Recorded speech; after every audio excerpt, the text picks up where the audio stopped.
പിന്നെ ഈ അസിസ്റ്റൻ്റായിട്ട് തുടങ്ങിയ ആളാണ്. അപ്പോൾ ഒരുപാട് അസിസ്റ്റന്റ് ഡയറക്ടേഴ്സിനെ കണ്ടിട്ടുണ്ടാവും. ശരിക്കും റിയൽ ലൈഫിൽ ഒരുപാട് റെഫറൻസുകൾ എടുത്തിട്ടുണ്ടെന്ന് അറിയാം. ശരിക്കും അതിൻ്റെ ഒരു അല്ലെങ്കിൽ ഇങ്ങനത്തെ ഒരു കഥ തുടങ്ങുമ്പോൾ തന്നെ അല്ലെങ്കിൽ ഫസ്റ്റ് തോട്ട് തുടങ്ങുമ്പോൾ തന്നെ ഈ അസിസ്റ്റന്റ് ഡയറക്ടേഴ്സിനെ ഏറ്റവും ഇമ്പോർട്ടൻറ്റ് ഫാക്ടറാക്കി വെക്കണം എന്നുള്ള തോട്ട് എങ്ങനെയായിരുന്നു?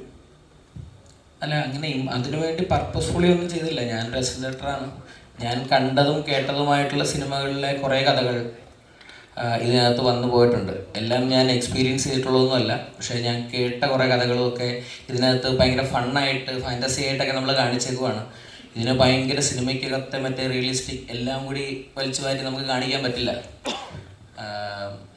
അതുകൊണ്ടാണ് എന്താണ് വാക്കുകളൊക്കെ ചിലതൊക്കെ മാറ്റിയൊക്കെ പറഞ്ഞ് പ്രോപ്പറായിട്ടൊന്ന് കമ്മ്യൂണിക്കേറ്റ് ചെയ്യാൻ സിനിമയിൽ കമ്മ്യൂണിക്കേറ്റ് ചെയ്യാൻ ട്രൈ ചെയ്തപ്പോൾ ചില ഫൗൾ ഡയലോഗുകളും ലാംഗ്വേജും ഒക്കെ വന്നിട്ടുണ്ട്. പക്ഷേ അത് വേണം, അതുണ്ടെങ്കിൽ മാത്രമേ ഉള്ളൂ ഇത് കംപ്ലീറ്റ് ആവത്തുള്ളൂ എന്ന് വിചാരിച്ചിട്ടൊക്കെയാണ്.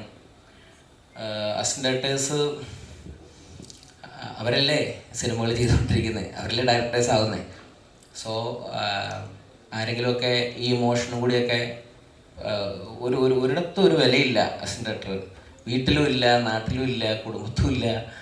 അപ്പോൾ അവരെയൊക്കെ കേന്ദ്രപദാർത്ഥമാക്കി ഒരു സിനിമയൊക്കെ ചെയ്യാൻ പറ്റുകയെന്ന് പറഞ്ഞാൽ അത് ഒരു അസിസ്റ്റന്റ് ഡയറക്ടറായിട്ട് അതിൻ്റെ പെയിനൊക്കെ അനുഭവിച്ചിരിക്കുന്ന ആർക്കേ പറ്റുള്ളൂ. അപ്പോൾ അതുകൊണ്ട് അങ്ങനെ ചെയ്താൽ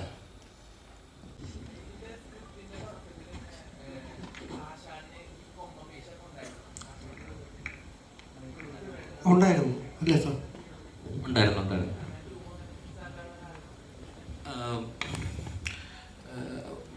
അത് ഇനിയിപ്പം എനിക്ക് തോന്നുന്നത് നമുക്കത് റിലീസ് കഴിഞ്ഞിട്ട് അടിപൊളിയായിരിക്കും. പറഞ്ഞു കഴിഞ്ഞാൽ കുറച്ചുകൂടി പറയണമെന്നൊക്കെ ഉണ്ട്. ഇത് ആക്ച്വലി ഇതിനകത്ത് ഞാൻ റോണക്സ് ആണ് സിനിമയുടെ മേക്കപ്പ് കൈകാര്യം ചെയ്തത്. ഈ ലുക്സുകൾ കൃത്യമായിട്ട് പ്ലാൻ ചെയ്തു. എല്ലാവരുടെയും കുറച്ച് ഡിഫറെൻ്റ് ആയിരിക്കണം, ആ ഒരു പാറ്റേണിലാണ് എൻ്റെ ഒരു ഫിലിം മേക്കിംഗ് പ്ലാൻ ചെയ്തത്. അപ്പോൾ അങ്ങനെയൊക്കെ ഇരിക്കുമ്പം ഇവരുമൊക്കെ കുറച്ച് ഡിഫറെൻ്റ് ആയിട്ടിരിക്കണം, ലുക്ക് അടിപൊളിയായിരിക്കണം. അതങ്ങനെ വിമലും എല്ലാവരും അതിനുവേണ്ടി ഒരുപാട് എഫേർട്ട് എടുത്തു ഇതിൻ്റെ ഒരു ലുക്ക് ചേഞ്ച് ആയിട്ട് നമുക്ക് കാണുമ്പോൾ ഫീൽ ചെയ്യാൻ വേണ്ടി. അപ്പം അതിൻ്റെ ഭാഗമായിട്ടാണ് ഈ മേക്കപ്പിൻ്റെ കാര്യങ്ങളും എല്ലാം പ്ലാൻ ചെയ്തത്. ശരിക്കും ഈ സഹസംവിധായകരുടെ ലൈഫ് ഭയങ്കര സ്ട്രെസ്ഫുള്ളാണ്. സ്ട്രെസ്ഫുള്ളെന്ന് വെച്ച് കഴിഞ്ഞാൽ അവരെപ്പോൾ സിനിമ ചെയ്യുന്നു എന്ന് പറയുന്ന ഒരു യാത്രയുണ്ടല്ലോ. ആദ്യത്തെ യാത്ര എന്ന് പറയുന്നത് അവർ സിനിമയിൽ കയറാൻ വേണ്ടിയിട്ടുള്ളൊരു യാത്രയാണ്. കയറിക്കഴിഞ്ഞാൽ പിന്നെ അവിടുന്ന് പിന്നെ അവർ സിനിമ ചെയ്യുന്നവരെ കുറേ യാത്രകളുണ്ട്. ഇപ്പം നിങ്ങളൊക്കെ എനിക്കറിയാം, നിങ്ങളൊക്കെ സിനിമ ആഗ്രഹിക്കുന്ന ആൾക്കാരാണ്. എല്ലാവരും സിനിമ ചെയ്യണമെന്ന് ആഗ്രഹിക്കുന്നതാണ്. കുറച്ചുകൂടി എല്ലാവരുമായിട്ടും ക്ലോസ് ആയിട്ട് നിൽക്കാൻ വേണ്ടിയിട്ടായിരിക്കും നമ്മൾ ഓരോ ജോബുകളും തിരഞ്ഞെടുക്കുന്നത്. പലപ്പോഴും സിനിമയിൽ അസിസ്റ്റന്റ് ഡയറക്ടേഴ്സായിട്ട് ആകാനായിട്ട് അവസരം കിട്ടാതെ വരുമ്പോൾ സിനിമയുടെ ഏതെങ്കിലും മേഖലകളിലൊക്കെ അവർ എൻട്രി ആവും. അങ്ങനെ പിന്നെ ആ ജീവിതം ആ മേഖലയിൽ തന്നെ അവർക്ക് തുടരേണ്ടി വരും, അവരുടെ ലൈഫിൻ്റെ സ്ട്രഗിളും മറ്റു കാര്യങ്ങളും കാരണം. ഒരു അസിസ്റ്റന്റ് ഡയറക്ടർ ഇവിടെ അസിസ്റ്റന്റ് ഡയറക്ടേഴ്സിന് ഏതെങ്കിലും സ്ഥലത്ത് ബാറ്റ കൊടുത്തിട്ടുണ്ടോ? ഈ സിനിമകളൊക്കെ ഉണ്ടാക്കുന്ന ഡയറക്ടേഴ്സ് അസിസ്റ്റന്റ് ഡയറക്ടറായിട്ട് വരികയാണ്. അപ്പോൾ അവർക്ക് കുടുംബമുണ്ട്, അവർക്ക് വീടുണ്ട്, അവരെന്തോ അടിമപ്പണി ചെയ്യാനായിട്ട് കൊണ്ട് നിർത്തിയേക്കുന്ന ആൾക്കാരാണ്. എല്ലാവരും ചീത്ത വിളിക്കും. ആ സിനിമാ സെറ്റിലുള്ള മുഴുവൻ ആൾക്കാരും എന്തുണ്ടെങ്കിലും ചീത്ത വിളിക്കുന്ന അസിസ്റ്റന്റ് ഡയറക്ടേഴ്സിനെയാണ്. അപ്പോൾ ഞാനും അതുപോലെ ഒരുപാട് ചീത്ത കേട്ടിട്ടുണ്ട്. അത് ഭയങ്കര ഇമോഷണലായിട്ടൊന്നും പറയുന്നൊന്നുമില്ല, അത് നമ്മളുടെ ജോലി തന്നെയാണ്, നമ്മൾ ആ പണിയെടുത്തേ പറ്റുള്ളൂ. അപ്പം എങ്കിൽ മാത്രമേ ഉള്ളൂ നമുക്ക് മുന്നോട്ട് പോകാൻ പറ്റുള്ളൂ. അപ്പം അന്നേരം മേടിക്കാൻ പൈസ എന്നും പറഞ്ഞുകൊണ്ട് അന്ന് പൈസ മേടിക്കാതിരിക്കുന്ന ആൾക്കാരാണ് ഈ അസിസ്റ്റന്റ് ഡയറക്ടേഴ്സ്. കിട്ടും, നമ്മുടെ മുമ്പിൽ വരും സിനിമ, അന്ന് ഞാൻ നല്ല ശമ്പളം മേടിക്കും, ഞാൻ നല്ല പടം ചെയ്യുമെന്ന് പറഞ്ഞുകൊണ്ട് അവരിപ്പോഴും വർക്ക് ചെയ്യാണ്. അപ്പോൾ ഭയങ്കര സ്ട്രഗിളാണ് അത്.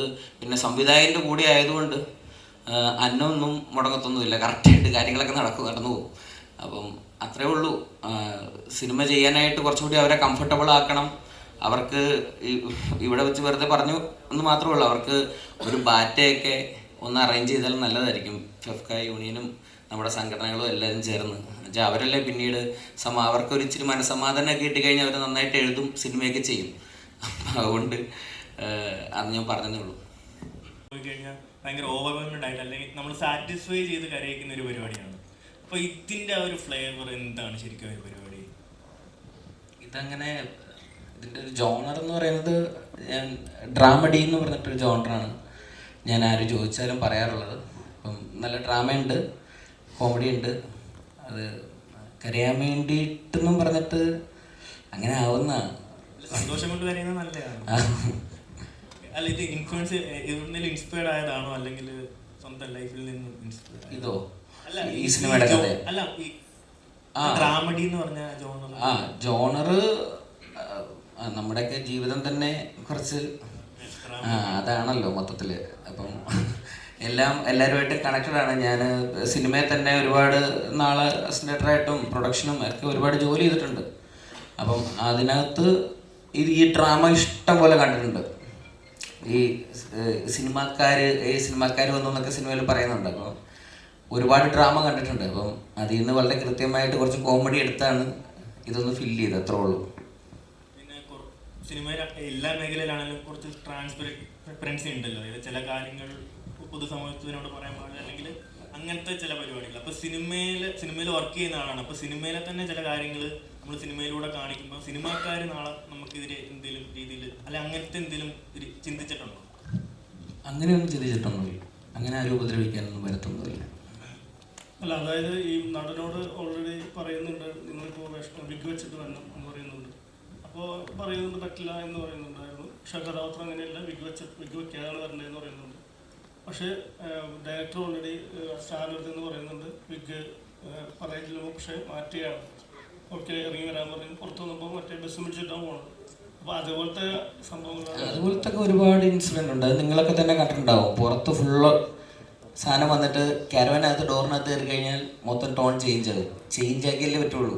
അപ്പോൾ അങ്ങനത്തെ കാര്യങ്ങളൊക്കെ നടക്കാറുണ്ട്. കാരണം വെച്ചാൽ കമ്മ്യൂണിക്കേറ്റ് ചെയ്ത് കാര്യങ്ങൾ മുന്നോട്ട് പോകണ്ടേ. സിനിമയല്ലേ, സിനിമയ്ക്ക് ഒരുപാട് പ്രതിസന്ധികൾ ഓരോ ദിവസം വരുമ്പോൾ ആ ഒരു കമ്മ്യൂണിക്കേഷൻ അത് ആ സിനിമ നടത്തിയെടുക്കാൻ വേണ്ടി അതെല്ലാവരും അങ്ങോട്ടും ഇങ്ങോട്ടും ഒക്കെ ചെയ്യുന്നതാണ്. അതെല്ലാ മേഖലകളിലും ഉള്ളതാണ്, അത് സിനിമയിൽ മാത്രം അല്ല.